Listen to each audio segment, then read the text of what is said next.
Warning, there will be spoilers for the 10th episode of the Star Wars Andor series. If you haven't seen it yet, proceed with extreme caution. You have been warned. In the 10th episode of the Andor series, the prison riot on Narkina 5 is more than just a pipe dream. With the death of Olaf, Cassian Andor, played by Diego Luna, and Kino Loy, played by Andy Serkis, learn from the doctor that no one will make it out of the prison alive. That when an inmate gets released, they are instead transferred to another cell block. Well, the Empire made a mistake and transferred a prisoner right back to the cell and production floor that was supposed to be released from. This caused panic when the news spread. At this moment, Cassian Andor is able to convince Kino Loy that escape is their only option for freedom. As the inmates begin to storm the prison and its Imperial guards, Kino Loy gets on the intercom and delivers one of the most heartfelt speeches we have seen in recent Star Wars stories. But there's more to his speech than just trying to get the rest of the prisoners of Narkina 5 to act. When you see the deeper meaning, you realize how this speech is heartbreaking. If you love Star Wars as much as I do, or you're just a casual fan wanting to talk about the greatest franchise ever created, then you've come to the right place, because Star Wars is all I talk about, and I upload new content whenever I can. So, if you have an interest in Star Wars or just a love for it, go on and hit that subscribe button and join this growing channel for deeper discussions, theories, and Star Wars lore. Each one of you is appreciated more than you know. After having the Imperials shut down the mains power supply to the facility, Cassian Andor tells Kino Loy, "It's all yours. Tell them what to do." Meaning, get on the intercom and tell the inmates what has to be done to escape the nightmare they have been living in. Kino hesitates.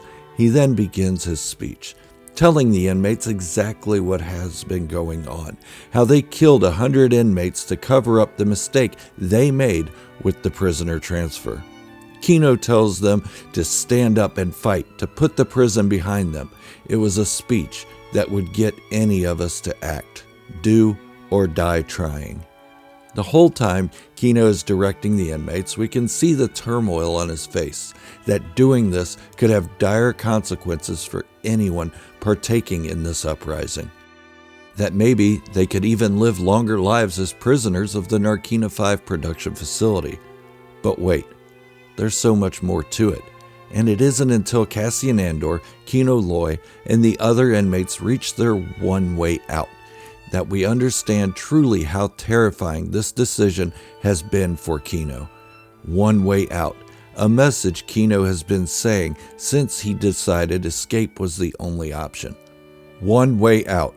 For the prisoners, that one way is over the edge into the waters below. But it's much worse for Kino Loy. He can't swim. So he is left on the platform as the others rush over the side. But let's go back to the moment Kino Loy decided that Cassian Andor was right, that they had to fight to escape. It was in a speech he gave to his fellow inmates as they began to muster for their morning shift. He tells everyone that the rumors are true, that they are never getting out, but they are going to act, and they need to come to terms with that there is only one way out. At first, we take it to mean that there is only one way out of their situation, to fight for their freedom, that the Empire is not going to let them out. Once we get to the exit, we see that there is only one way out of the prison: jump. And we can be sure that Kino has been telling the other inmates that this is the only way out. But once they begin jumping and we learn that Kino can't swim, stop watching and go back to the moment he was giving his speech over the intercom. In particular, pay attention to his emotions and expressions during that speech. Watching it for the first time all the way through, it would be easy to miss his true meaning because we're caught up in the moment, the success of the uprising. Yet the one man who was the inspiration to 5,000 men couldn't go with them. But rewatching his speech, we can see it is so much more. It isn't just worry that they will fail or an empathy for those who may die trying.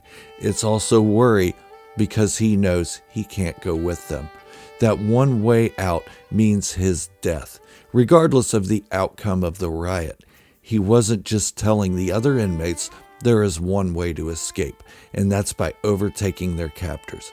He was telling us and himself that the only way out for him is death or capture, which will likely result in his death. As he knows the truth of what goes on with prisoner transfers, there will be no interrogation. He isn't that important to them. He even says it in his first speech to his fellow inmates just before acting normal and heading to the factory floor. Play it how you want.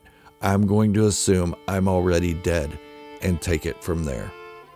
Kino Loy was telling the other inmates that he is going to die for their freedom, that he will die on his terms, not the terms imposed upon him by the Empire. His one way out is death. Either he jumps and drowns, or he is captured and killed. Many Star Wars fans and fans of the Andor series see Luthen Rael's speech as the greatest in all of Star Wars history, or possibly the best monologue in all of visual media. But when you break down what Kino Loy is saying and how he knows he isn't going to survive, this is the greatest speech to me. As I said before, it's easy to miss the depth of the message when we're caught up in the moment on the first viewing. And that moment is when the inmates at Narkina 5 are victorious and they may possibly escape. But rewatching the expressions and the tone used during Kino Loy's intercom speech reveals so much more. Then coupled with his speech as he tells the inmates that they're done counting shifts, it takes on a whole new meaning. Luthen Rael's speech is amazing, don't get me wrong. But that may have just been a smokescreen to get Lani Yung to return to his oath as a rebel sympathizer and informant. I know I've made videos speculating that Luthen may be a Sith or even a Jedi, pointing to his monologue as a clue, but it's likely that isn't the case. Or if it is, we may never know. But the Kino Loy speech has so much more depth, so many faceted meanings, not just for the others to stand up, but also as a prophecy of his own death. The expression on his face as he delivers the intercom speech is one of fear. He has already resigned himself to the fact that he's going to die. But that still brings fear in anyone faced with that kind of choice. Kino Loy has become my favorite character of the Andor series. We can empathize with him, and our heart breaks as we see him standing on the platform as the others jump to the waters below. But we have to ask, why didn't he at least jump and get others to help him ashore? Simple, dramatic effect. They want us to worry about Kino. They want us to wonder what happened to him after everyone else made their escape. They want us to care about him. Now that isn't saying he will die for sure. It's just in his mind the only conclusion he can come to, the only way out, the one way out. But it's entirely possible that he gets rescued at some point or finds a way to escape.